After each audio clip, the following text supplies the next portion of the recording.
नमस्कार दोस्तों, आज मैं जो कथा आपको सुनाने जा रही हूँ वो है रक्षाबंधन। रक्षाबंधन ये केवल एक पर्व नहीं, भारतीय संस्कृति की आत्मा है। हर साल सावन मास की पूर्णिमा को बहनें अपने भाई की कलाई पर राखी बांधती हैं। सिर्फ रेशमी धागा नहीं, ये धागा प्रेम, स्नेह, समर्पण और रक्षा का प्रतीक होता है। पर क्या आपने कभी सोचा है कि इस त्योहार की जड़ें कितनी गहरी हैं?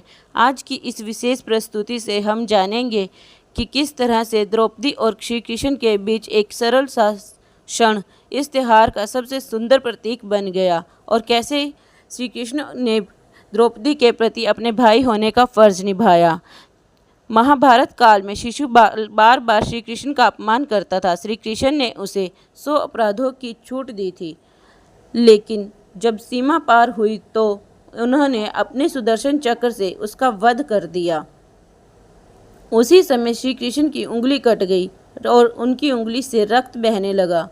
श्री कृष्ण की उंगली से जब रक्त बह रहा था तो वहाँ पर बहुत सारे लोग मौजूद थे, तो किसी ने भी उनकी सहायता ना की। ना भीष्म, द्रोण, न युधिष्ठिर, कोई भी आगे ना आया। लेकिन द्रौपदी से यह देखा न गया और द्रौपदी तुरंत श्री कृष्ण की तरफ दौड़ी और उन्होंने अपनी कीमती साड़ी का टुकड़ा फाड़कर श्री कृष्ण की उंगली पर बांध दिया और उनकी आंखों से अश्रु निकल गए। श्री कृष्ण मुस्कुराए और उन्होंने कहा, हे द्रौपदी, तुमने आज मेरे लिए अपने वस्त्र का त्याग किया और यह भी नहीं सोचा कि तुम्हारी साड़ी कितनी अनमोल है। अब मैं तुम्हारा ऋणी हो गया हूँ। जब तू मुझे संकट में पुकारेगी तो मैं तेरी रक्षा अवश्य करूँगा। सालों बाद जब दुर्योधन ने भारी सभा में द्रौपदी को अपमानित किया, उसके चीर को खींच कर ले जाने लगा, तब सभी चुप रहे। द्रौपदी सबको सामने हाथ फैलाती रही, सबसे पुकार करती रही, सबसे सहायता मांगती रही, परंतु किसी ने भी उसकी सहायता नहीं की। जब वह हार मान गई तो उसने श्री कृष्ण भगवान को पुकारा और कहा कि हे कृष्ण, हे गोविंद, हे दीनानाथ, आज मेरी लाज, आपने मुझे मेरी रक्षा करने का वचन दिया था। आज मुझे आपकी सहायता की आवश्यकता है। हे कृष्ण, मेरी लाज आपके हाथ में है। श्री कृष्ण ने कहा।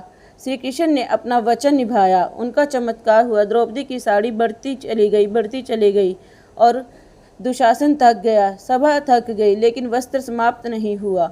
भगवान ने बहन की रक्षा की और अपना ऋण चुकाया। उसी दिन से यह का त्यौहार रक्षाबंधन के रूप में बनाया जाने लगा। यह त्यौहार केवल रक्त के रिश्तों तक सीमित नहीं है।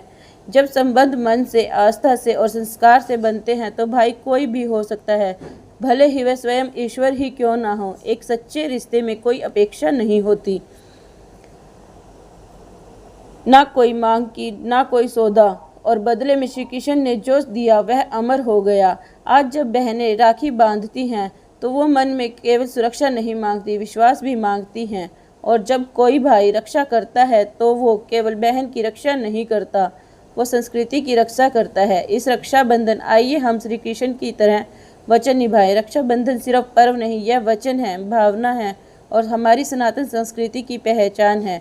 अगर आपको यह कथा अच्छी लगी हो तो वीडियो को ज़रूर लाइक करें, अपने परिवार मित्रों के साथ शेयर करें और ऐसी ही भावनात्मक और प्रेरणादायक कथाओं के लिए सनातन ज्योति चैनल को सब्सक्राइब करना बिल्कुल ना भूलें और साथ ही बेल आइकन का बटन अवश्य दबाएं। जय श्री कृष्णा।